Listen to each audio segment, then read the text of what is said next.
मेरी माँ और बहन ने रोजा रखा तो मेरे पास उन्हें रोजा अफ्तार करवाने के लिए पैसे नहीं थे। मैं एक बंगले के बाहर बैठा रो रहा था। मैंने दुआ मांगी, काश मैं इस बंगले का मालिक होता। अचानक उसी वक्त बंगले की मालकिन बाहर निकली और मेरे सीने से लगकर रोते हुए बोली, बेटा, तुम कहाँ चले गए थे? तुम्हारी बीवी और बेटा रो रो कर मरने वाले हो गए हैं और तुम यहाँ बैठे हो। वो मुझे अंदर ले गई। एक बच्चा बाबा बाबा कहते हुए मेरे सीने से लग गया, मगर होश तो तब उड़े जब उस औरत की बहू ने मुझे, मेरा नाम सैफ खान है, माह रमजान का महीना लग चुका था और सुबह सहरी करने और नमाज पढ़ने के बाद मैं अपने कमरे में बैठा कुरान मजीद पढ़ रहा था और अपने अल्लाह ताला से रो रो कर दुआ कर रहा था कि वो मुझ पर करम कर दे, मेरी किसी अच्छी जगह पर जॉब लग जाए। अचानक मुझे अम्मी के कमरे से शोर शराबे की आवाज आने लगी। मैं भागता हुआ अम्मी के कमरे में आया था। मेरी फुप्पो बड़े गुस्से में लग रही थी। मुझे उनकी आमद के मुतल्लिक इल्म नहीं हुआ था।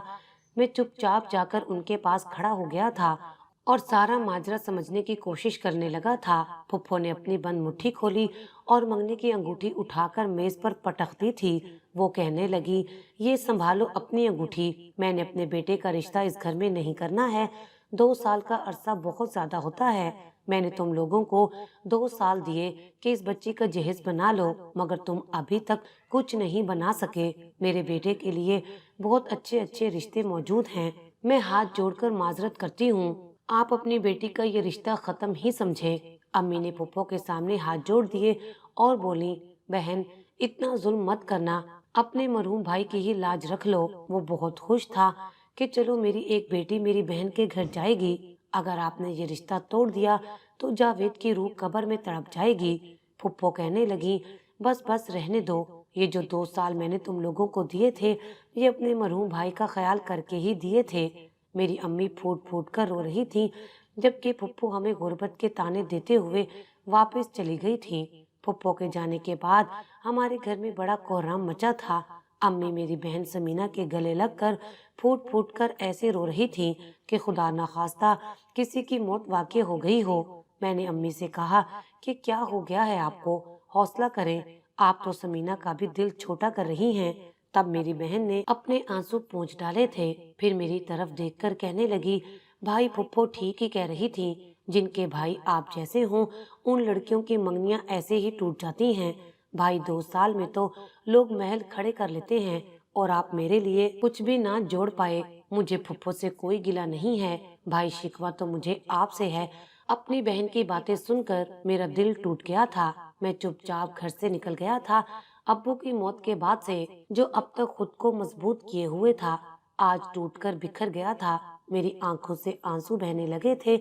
मेरी बहन समीना मेरी वजह से आज बेतहाशा दुखी हुई थी, मगर मेरा खुदा गवाह था कि मैंने जॉब ढूंढने की हर मुमकिन कोशिश की थी। मैंने बहुत इंटरव्यू दिए थे, मगर मुझे कभी कामयाबी नहीं मिली थी। आज भी एक बहुत बड़ी कंपनी में मेरा इंटरव्यू था, इसलिए मैं दुआ कर रहा था।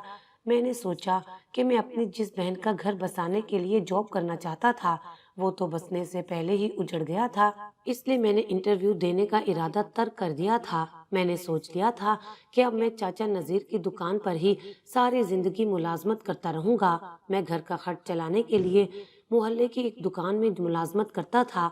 यूं ही चलते चलते मैं बहुत दूर निकल आया था। मेरी नजर अमीरों के रिहायशी एरिया पर पड़ी थी।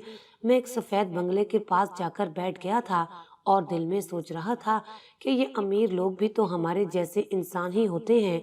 फिर इनके पास दुनिया जहान की हर खुशी और हर आसाइश क्यों होती है? हम जैसों के घर में तो रोटी पूरी करना मुश्किल हो जाता है, जबकि ये लोग दावतें उड़ाते फिरते हैं। मैं दिल में दुआ करने लगा कि काश मैं इस बंगले का मालिक होता। खुदा की करनी ऐसी हुई कि अचानक उसी वक्त मुझे किसी ने बड़े मुअद्दब अंदाज से पुकारा था, साहब जी। मैंने देखा तो वहां पर एक मुलाजमा खड़ी थी। मैं हैरत से उसको देख रहा था जब वो कहने लगी, साहब जी, आप यहाँ पर क्यों बैठे हैं, जबकि हम सब हवेली में आपको ढूंढ ढूंढ कर थक गए हैं। मैं खामोशी रहा था जबकि मुलाजमा बोलती जा रही थी। वो फिर से गोया हुई, साहब जी, वैसे तो आपका दिल बहुत बड़ा है, हम आप पर शक नहीं कर सकते। आपके पहले भी हम लोगों पर बड़े एहसान हैं, मगर आज आप मुलाजमों को रकम देने से घबराकर यहाँ क्यों बैठे हैं? बेगम साहिबा भी आपका इंतजार कर रही हैं। मुलाजमा ये सब बातें कर रही थी तो मुझे लगा कि वो मेरा मजाक उड़ा रही है, वो मुझ पर तंज कर रही है। मैं जल्दी से उठ खड़ा हुआ और दिल में सोचा कि हम जैसे गरीब लोगों का इतने बड़े बंगले के बाहर बैठना भी मना है।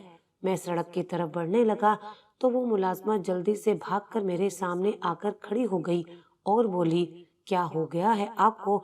आप कैसी बातें कर रहे हैं? मैं आपसे कह रही हूँ कि हवेली में सब आपके मुंतजिर हैं। आप कहाँ सड़क की जानिब चले जा रहे हैं? साहब जी, आपके घर बेटा हुआ है। अल्लाह ने आपको बेटे जैसी नेमत से नवाजा है और आप कह रहे हैं कि मैं चलता हूँ। मैं मुलाजमा की बात सुनकर हंस दिया था और बोला, क्या हो गया है? तुम्हारा दिमाग तो खराब नहीं? मेरी शादी भी नहीं हुई और तुम मुझे आकर नवीद सुना रही हो कि आपके घर बेटा पैदा हुआ है।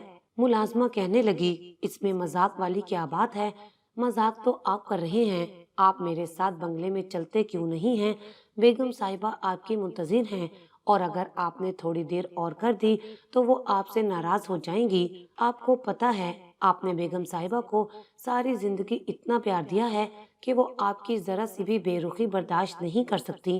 बेगम साहिबा आपसे नाराज हो जाएंगी। मैं भी उसकी बातें ही सुन रहा था कि बंगले से एक मर्द मुलाजिम भी निकल कर आ गया था।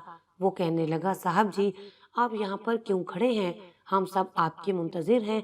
मैं तो अब हैरान हो गया था कि ना जाने ये मुझे पागल बना रहे हैं या ये खुद से पागल बन रहे हैं। वो जब बार बार मुझे इसरार करने लगे तो मैंने सोचा कि चलो इनके मजाक के बहाने मैं जाकर बंगला तो देख लूं कि अंदर से दिखता कैसा है। जरा मैं भी तो देखूं कि ये अमीर लोग रहते कैसे हैं। मैं बंगले के अंदर चला गया था, लेकिन ये देखकर तो हैरान रह गया कि वहां तो मेरा बड़ा आलीशान इस्तकबाल हुआ था। सारे मुलाजिम लाइन बनाए खड़े थे और मुझे मुबारकबाद दे रहे थे। हर शख्स मुझे कह रहा था कि आपको बेटा मुबारक हो, आपकी जायदाद का वारिस आ गया है। मैं उनकी ये हालत देखकर हंसने लगा था। ना जाने वो मेरे साथ ये नाटक क्यों कर रहे थे। तभी एक उम्र रसीदा औरत मेरी जानिब आई थी। वो कहने लगी, बेटा, बहुत बहुत मुबारक हो तुम्हें, अल्लाह ने हम पर बड़ा करम किया है। फिर मेरा माथा चूमकर वो बोली, वैसे हद होती है लापरवाही की। 4 घंटे हो गए हैं तुम्हारी औलाद को दुनिया में आए हुए और तुम अब घर वापस आए हो। तुम्हारी बीवी शिकवा कर रही थी, चलो आओ मैं तुम्हें तुम्हारा बच्चा दिखा दूं। अब मैं हैरत ज़दा हो गया था। ये बात मजाक से बढ़ गई थी। वो औरत मेरा हाथ पकड़कर मुझे कमरे में ले गई थी। बच्चे के रोने की आवाज आ रही थी और साथ ही बेड पर एक लड़की भी लेटी हुई थी। मेरी जानिब देखकर वो फूट फूट कर रोने लगी थी। वो बोली, औरत की जिंदगी का सबसे मुश्किल वक्त वो होता है जब वो बच्चे को जन्म देती है। उस वक्त उसे अपने शोहर की बड़ी जरूरत महसूस होती है। लेकिन आप तो आज के दिन भी मेरे लिए वक्त नहीं निकाल पाए।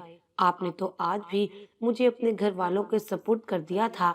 मैं क्या बोलता? मुझे तो कुछ समझ ही नहीं आ रहा था कि मेरे साथ हो क्या रहा है।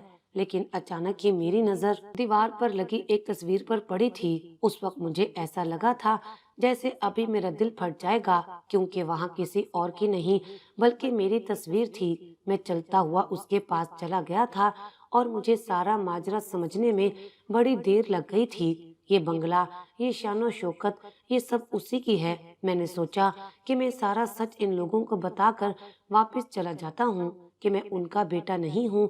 मगर फिर ख्याल आया कि मैं क्यों ना आज के दिन इस घर में उनका बेटा बनकर गुजार लूं। मैं भी तो देखूं कि आखिर अमीर लोग रहते कैसे हैं, क्या खाते हैं, क्या पीते हैं, वो जिस बेड पर लेटते हैं वो कितना आरामदेह है। मैंने एक ही लम्हे में सारा फैसला कर लिया था। मैं उस लड़की की जानिब बढ़ा था जो कि मुझे अपना शोहर समझ रही थी। मैं उससे बोला, बहुत बहुत मुबारक हो। दरअसल मैं बच्चे की खबर सुनकर अपने जज्बात पर काबू नहीं रख पाया था और कुछ देर के लिए मैं घर से बाहर निकल गया था। वो लड़की मेरी बात सुनकर मुस्कुराई थी। वो मासूम सी प्यारी सी लड़की थी, मगर उस वक्त मेरी तवज्जो उस पर नहीं थी।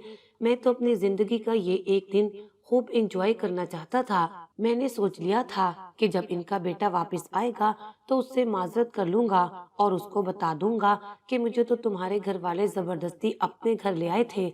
मैंने भी सोचा कि आखिर इसमें हर्ज ही क्या है। वो औरत कहने लगी, बेटा अब तुम अपनी बीवी जरीना के पास जाकर बैठ जाओ, मैं जरा कुरान पाक की तिलावत कर लूं। आज रोजा रखा तो तुम्हारी बीवी की टेंशन में कुरान पाक नहीं पढ़ पाई, मगर अब तुम आ गए हो, मैं सुकून से कुरान मजीद पढ़ लेती हूँ। अम्मा जी की जुबानी मुझे ये तो पता चल गया था कि उस लड़की का नाम जरीना था जो मुझे अपना शोहर समझ रही है। मैं सोफे पर बैठ गया था, तब वो बोली, कम से कम आज के दिन तो आप मुझसे दूर ना बैठे, मैंने आपको कितना बड़ा तोहफा दे दिया है। मैंने सर हिला दिया था, फिर उठकर बच्चे की तरफ देखा था, वो बिल्कुल अपनी माँ जैसा लग रहा था। मैं बोला, जरीना बच्चा तो बिल्कुल तुम्हारे जैसा है। वो मेरी ये बात सुनकर मुस्कुरा दी थी। फिर मैं बोला, अब तुम आंखें बंद करके आराम करो, मैं आता हूँ। इतना कहकर मैं कमरे से बाहर निकल गया था और बंगले में दनदनाता फिर रहा था। कभी एक कमरे में घुसता तो कभी दूसरे में। ये बंगला 3 मंजिला था। इसमें इतने कमरे थे कि हमारे पूरे मोहल्ले के लोग इसमें समा सकते थे, जबकि इस घर में फकत 3 लोग रहते हैं। बाकी ये पूरा बंगला मुलाजमों से भरा पड़ा था। मैंने बंगला देख लिया तो भूख महसूस होने लगी थी, क्योंकि मैंने बंगले के बाहर बैठकर एक खजूर से रोजा अफ्तार किया था और रोते हुए ये दुआ मांगी थी, जो मेरी अल्लाह ताला ने उसी वक्त कबूल कर दी थी। इसलिए मैं किचन में घुस गया। मुलाजमा मुझे देखकर बोली, साहब जी आपको किसी चीज की जरूरत है? मैं बोला, भूख लगी है, क्या बना है? वो बोली, बिरयानी, कोफ्ते, मटन कढ़ाई और मीठे में खीर बनी है। मैं बोला, इतना कुछ क्यों पका लिया है? मुलाजमा मेरी बात सुनकर मुस्कुरा दी थी, हर रोज इतना कुछ ही तो बनता है। मैंने सर हिला दिया और अपनी पसंद की चीजें निकालकर खाने लगा था। मेरी नजरों के सामने मेरे घर का सादा सा दस्तरखान घूम गया था। हमें तो दाल रोटी भी मुश्किल से मुयस्सर आती थी और ये लोग इतना सब कुछ खा रहे थे। मैंने पेट भरकर खाना खा लिया था। यहाँ देखा तो हर चीज बड़ी वाफिर मिकदार में थी। मैंने सोचा कि अपने घर वालों के लिए कुछ ले जाता हूँ। रात हो गई है, पता नहीं आज हमारे घर में किसी ने अफ्तारी भेजी होगी या नहीं। मैंने मुलाजमा से कहा कि मुझे 4 लोगों के लिए खाना पैक कर दो। उसने सर हिला दिया और उसी वक्त खाना पैक करके दे दिया। मैंने कहा, एक गरीब रोजेदार फैमिली है, मैं उनको देना चाहता हूँ। उस मुलाजमा ने खाना गाड़ी में रखवा दिया था। मैं जब अपने घर पहुंचा तो घर का माहौल अभी तक गमनाक सा था। मेरी माँ और बहन भूखे बैठे हुए थे, किसी ने भी आज अफ्तारी नहीं भेजी थी। मैंने वो खाने के सारे डब्बे अम्मी के सामने रख दिए थे। अम्मी मेरी जानिब नहीं देख रही थी। मैं अम्मी के पैरों में बैठकर बोला, अम्मी ये खाना उठा ले। तब अम्मी ने मुझे उठाकर सीने से लगा लिया और वो खाना उठा लिया था। कुछ देर बाद मैं वापस आकर गाड़ी में बैठ गया था। एक बार फिर बंगले में आ गया था। मुझे इल्म हो गया था कि इमरान तो अभी तक वापस नहीं आया था। मैं इमरान के बेडरूम में चला गया था। ये देखकर सुकून मिला कि जरीना और बच्चा तो सो रहे हैं। तब मैंने इमरान की अलमारी खोली तो महंगे तरीन कपड़े देखकर दंग रह गया था। अलमारी के खुफिया खानों में नोटों की गठियां पड़ी हुई थी। इतने पैसे देखकर सोचा कि मेरी तीनों बहनों की शादी खुश असलूबी से हो सकती है। मैंने वो पैसे उठाने चाहे, मगर मेरे ज़मीर ने मुझे रोक दिया था। मैं ये सब चीजें देख रहा था कि इमरान की वालदा कमरे में आ गई थी। मैंने उनकी जानिब देखकर कहा, मैं दूसरे कमरे में सोना चाहता हूँ, यहाँ पर बच्चा तंग करेगा। तो अम्मा जी कहने लगी, ठीक है, तुम दूसरे कमरे में चले जाओ, अपनी बहू के साथ आज मैं वक्त गुजार लूंगी। मैं मुस्कुरा दिया और बोला, आप बहुत अच्छी हैं माँ। फिर मैं जाकर सो गया था। सुबह सहरी के वक्त मुलाजमा ने मुझे उठाया था। नमाज पढ़ने के बाद अम्मा जी मुझे कहने लगी कि तुम अपनी बीवी के पास चले जाओ। मैं जरीना का सामना नहीं करना चाहता था, क्योंकि वो किसी और की बीवी थी, इसलिए मैं उसके कमरे में बहुत कम जाता था। मैं घर से निकल आया था और तब जेब में पड़े हुए मोबाइल का ख्याल आया था। मैंने देखा उस पर अम्मी और समीना के नंबर से मुझे बार बार फोन आया हुआ था। मैं सीधा अपने घर आ गया था। अम्मी मेरे गले लगकर फूट फूट कर रोने लगी थी। बोली, तुम कहाँ चले गए थे, रात भर घर नहीं आए? जबकि मेरी बहनें भी मुझे देखकर रो रही थी। मैं बोला, आप फिक्र ना करें, मैं एक बहुत ही अहम काम में लगा हुआ हूँ। आप यकीन करें, इसका नतीजा बहुत अच्छा निकलेगा, हमारे हालात बदल जाएंगे। अम्मी कहने लगी, मुझे सच सच बताओ, सैफ तुम्हारे दिल में क्या चल रहा है? मैं बोला, अम्मी मैं एक ऐसा काम कर रहा हूँ जिससे हमारे नसीब जाग जाएंगे, मगर मैं इस वक्त आपको कुछ नहीं बता सकता। क्योंकि वो मेरी बात सुनकर मुझे ये सब करने से मना कर देती। मैं अम्मी से दुआएं लेकर कमरे से बाहर निकल आया था। ड्राइवर ने जल्दी से मेरे लिए गाड़ी का दरवाजा खोला था। मैंने सोच लिया था कि अब मुझे ये सब खत्म कर देना चाहिए। मैं अपनी हकीकत इमरान की माँ को बता दूंगा ताकि वो अपने बेटे को ढूंढे। ये ना हो कि वो किसी गलत फहमी में बैठी रहे। मैं बंगले में पहुंचा तो अम्मा को कुर्सी पर बैठे हुए पाया था। उनके एक हाथ में कागज था। वो नम आंखों से उस कागज पर लिखे अल्फाज पढ़ रही थी। मैं भी उनके सामने जाकर बैठ गया था। उन्होंने अपनी आंखें साफ की और फिर मेरी जानिब देखकर बोली, इमरान तुम कहाँ गए थे? ऑफिस से तो कॉल आई है कि तुम पिछले 3 दिनों से वहाँ नहीं जा रहे। मैंने नजरें झुका दी और बोला, मैं अपने घर गया था। मेरी बात सुनकर अम्मा फूट फूट कर रोने लगी और बोली, जब तुम्हारा घर कोई और था तो फिर तुम इमरान की जगह क्यों आ गए थे? मैं बोला, मुझे माफ कर दे, मैंने गलत किया, लेकिन इसमें सारा कसूर मेरा भी नहीं है। आपके मुलाजिम ही मुझे बाहर से जबरदस्ती खींचकर अपने बंगले में ले आए थे। मैं बंगले में दाखिल हुआ तो आपने भी मुझे नहीं पहचाना। मैंने सोचा कि चलो एक दिन अमीरों की दुनिया में रहकर देख लूं। आपने जब मुझे गले से लगाया तो क्या आपको महसूस नहीं हुआ कि मेरे बदन से आपके बेटे की खुशबू नहीं आ रही? अम्मा जी की आंखें अभी भीगी हुई थी। वो कहने लगी, मेरा बेटा इमरान बिल्कुल तुम्हारे जैसा था। जरीना मेरे भाई की बेटी थी। जब ये छोटी सी थी तब उसके वालिदैन मेरे घर में रहने के लिए आए थे। हमने बहुत बेहतरीन वक्त गुजारा था। जब वो लोग वापस जाने लगे तो मेरा दिल चाहता था कि मैं किसी तरह रोक लूं। मेरे बार बार कहने पर भी भाई ने बस इतना ही कहा था कि अब जाने का वक्त हो गया है। मुझे क्या इल्म था कि उनका इशारा किस तरफ है। वो घर के रास्ते पर थे, मगर उनकी गाड़ी का एक्सीडेंट एक ट्रक से हो गया था। मेरा भाई और भाभी तो मौके पर ही इंतकाल कर गए थे, मगर मेरी भतीजी बच गई थी। वो यतीम बनकर मेरे घर आ गई थी। मैंने उसे अपनी बेटी बना लिया था, उसका बहुत ख्याल रखा, मगर जरीना के दिल में जो वालिदैन की मौत से खौफ बैठा था वो निकलता ही नहीं था। मैं उसका बहुत ख्याल रखती थी। इमरान भी जरीना के साथ बहुत अच्छे से पेश आता था, मगर फिर जब दोनों बच्चे बड़े हो गए तो जरीना को रुखसत करने का डर मेरे दिल में बैठ गया था। मैं उसको खुद से दूर नहीं करना चाहती थी, इसलिए मैंने सोचा कि मैं उसकी शादी इमरान के साथ कर देती हूँ।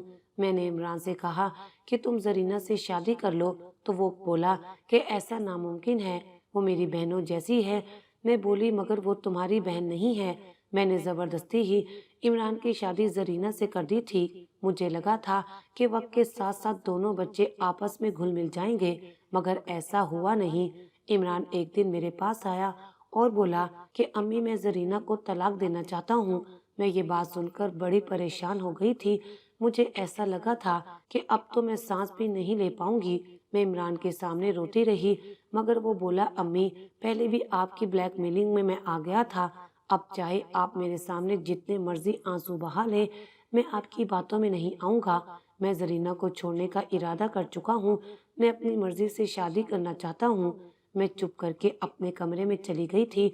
सारी रात इस मसले का हल सोचती रही थी। आखिरकार मैं इस नतीजे पर पहुंची। मैंने इमरान से कहा कि तुम जरीना से मुझे इस जायदाद का वारिस पैदा कर दो, उसके बाद तुम जहाँ चाहे शादी कर लेना, मुझे तुम्हारी जरूरत नहीं रहेगी। मैंने ये सब फकत इसलिए कहा था क्योंकि मुझे यकीन था कि औलाद को देखकर इमरान का दिल जरीना की जानिब माइल हो जाएगा, वो उसके साथ खुश रहने लगेगा। मगर मैं नहीं जानती थी कि ये मेरी खामख्याली साबित होगी। फिर कुछ यूं हुआ कि इमरान ने सच में जरीना से मुझे वारिस तो पैदा कर दिया, लेकिन वो उसी दिन घर छोड़कर चला गया था। आज मुझे ये खत चौकीदार ने पकड़ाया है। उसने कहा कि ये इमरान साहब मुझे पकड़ाकर चले गए थे, लेकिन जब मुझे हवेली के वारिस की खबर मिली तो मैं ये खत देना भूल गया था। अब मैं यहाँ बैठी वो खत पढ़ रही थी कि उस खत में लिखा था कि अम्मी, मैं ये घर छोड़कर हमेशा हमेशा के लिए लंदन जा रहा हूँ। आपको आपकी जायदाद का वारिस मिल गया है। ये खत पढ़कर मैं रो रही थी और मुझे इल्म हो गया था कि तुम मेरे बेटे इमरान नहीं हो, तुम तो सैफ हो। ये बात सुनकर मैं हैरान रह गया था और बोला, आपको मेरा नाम कैसे आता है? तब वो कहने लगी, मेरे 2 जुड़वा बेटे थे, एक बचपन में ही खो गया था। मेरी एक मुलाजमा थी जो मैंने बच्चों की देखभाल के लिए रखी थी। वो मेरे 1 साल के बेटे सैफ को लेकर यहाँ से भाग गई थी। اس کے بعد وہ مجھے کہیں نہیں ملی۔ میں یہ بات سن کر دنگ رہ گیا تھا۔ میں بولا آپ کی ملازمہ کا نام رخشندہ تھا؟ تب ماں نے نفی میں سر ہلا دیا تھا۔ وہ کہنے لگی میری ملازمہ کا نام ثنا تھا، وہ تمہیں لے کر بھاگ گئی تھی، اور جب اتنے برسوں کے بعد میں نے تمہیں گلے سے لگایا تو مجھے یہی محسوس ہوا کہ تم تو میرے بیٹے ہو، اس لیے میں پہچان نہیں پائی کہ تم عمران نہیں ہو۔ میں سب باتیں سن کر حیران رہ گیا تھا۔ میں نے مما سے کہا آپ میرے ساتھ چلیں، میں انہیں اپنے گھر لے کر آ گیا تھا۔ میں بولا امی یہ عورت میری ماں ہونے کا دعویٰ کر رہی ہے۔ یہ بات سن کر امی حیران رہ گئی تھی۔ وہ کہنے لگی اگر یہ عورت ایسا کہہ رہی ہے تو یہ سچ کہہ رہی ہوں گی، کیونکہ بیٹا تم میری سکی اولاد نہیں ہو۔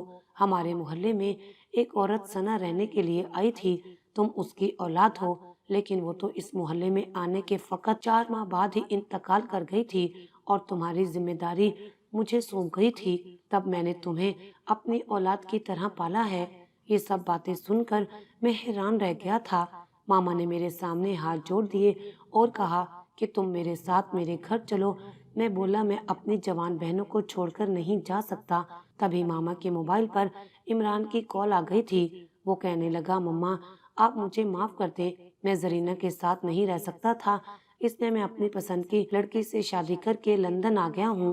میں نے زرینہ کو طلاق بھجوا دی ہے، آپ اس کا نکاح کسی اور کے ساتھ کر دیں۔ اس کے بعد میری سکی ماں میری بہنوں اور میری سوتیلی ماں کو اپنے گھر لے گئی۔ ماما نے مجھے بتایا کہ میں اتنی بڑی جائیداد کا آدھا مالک ہوں، اب میں آفس بھی جاتا ہوں، اچھا کھاتا ہوں، میری تینوں بہنوں کی اب اچھی اچھی جگہ پر شادیاں ہو گئی ہیں، میں نے زرینہ کے ساتھ شادی کر لی ہے۔ میں نے تو کبھی خواب میں بھی نہیں سوچا تھا کہ میری زندگی اس طرح بدل جائے گی۔ یہ ایک سہانا خواب تھا جو کہ سچ ہو گیا تھا، اور یہ سب میرے اللہ تعالیٰ کی عطا ہے۔ بے شک اللہ تعالیٰ جسے چاہے نواز دیتا ہے۔